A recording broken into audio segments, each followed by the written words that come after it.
রোজকার রান্নাঘর থেকে আজকের রেসিপি মুগ ডালের রসের পিঠা। আজ বানাবো মুগ ডালের পিঠা। লাগছে মুগ ডাল, ক্ষীর, ময়দা, পাউরুটি, গুড় আর সাদা তেলকে ভাজা করে তখন সাদা তেল।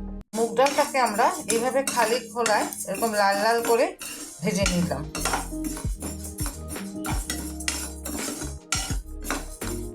এখন মুগ ডালটাতে জল দিলাম।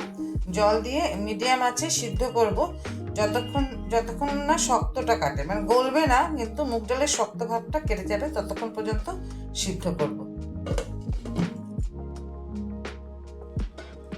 হ্যাঁ, ডালটা সিদ্ধ হয়ে গেছে, কিন্তু সিদ্ধ হয়েছে কিন্তু এটা গোটাটা সিদ্ধটা এমন হবে যেন এরকম ঝরঝরা ভাব থাকে, একদম পেস্ট না হয়ে যায়।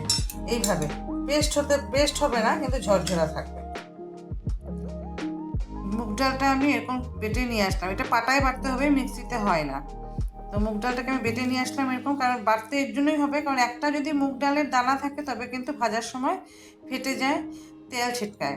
তাতে দিব, এখানে আমি 1 কাপ মুগ ডাল ছিল, তাতে দিব আমি মোটামুটি এরকম 2 চামচ 2.5 চামচ ময়দা, আর একটা পাউরুটি আমি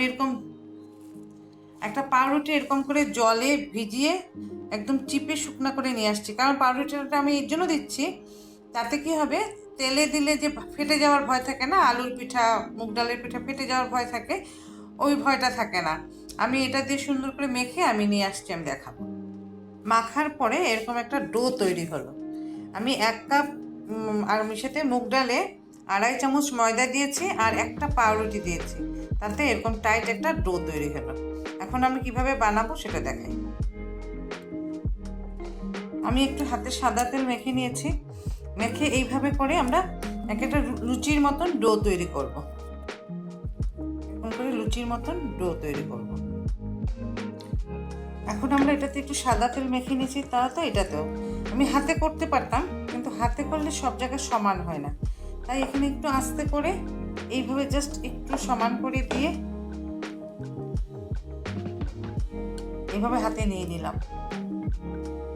নিয়ে এটাতে একটু ক্ষীর দিয়ে দিলাম। ইচ্ছা করলে নারকেলের পুরো দেওয়া যায়, আমি ক্ষীর দিলাম। ক্ষীর দিয়ে এটাকে এইভাবে বন্ধ করে দিব,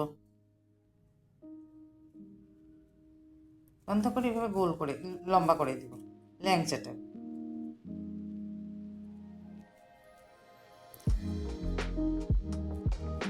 এইভাবে আমি সবগুলি বানিয়ে তারপরে আবার আসছি তেলে ভাজবো।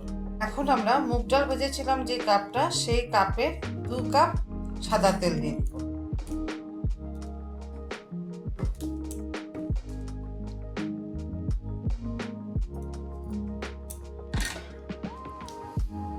তেলটা আমরা খুব একটা গরম করব না, হালকা গরম হলে আমরা এটাতে এই যে পিঠাগুলি আস্তে আস্তে দিয়ে দেব। খুব গরম করে যদি দেই তবে ফেটে যাওয়ার চান্স থাকে, এর জন্য খুব গরম করব না, হালকা গরম হলে আমরা দিয়ে এভাবে দিয়ে দেব। আমরা কিন্তু মিডিয়াম আছে এইভাবে পিঠাগুলিকে ভেজে উঠাবো। এই যে একটু একটু লাল হয়েছে, এই মিডিয়াম আছে আস্তে আস্তে ভেজে উঠাতে লাগবে, কারণ কি ভিতরটা সিদ্ধ হতে লাগবে। তো এগুলি ভাজা হয়ে গেছে লাল লাল করে, এখন আমরা এগুলি তুলে নিব।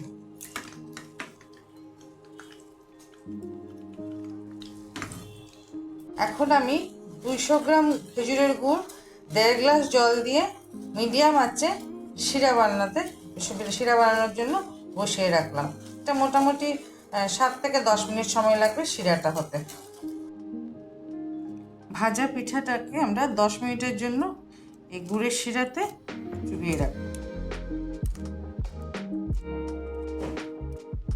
এভাবে 10 মিনিট পরে গুড়ের শিরাতে ভিজে থাক, তারপরে উঠাবো।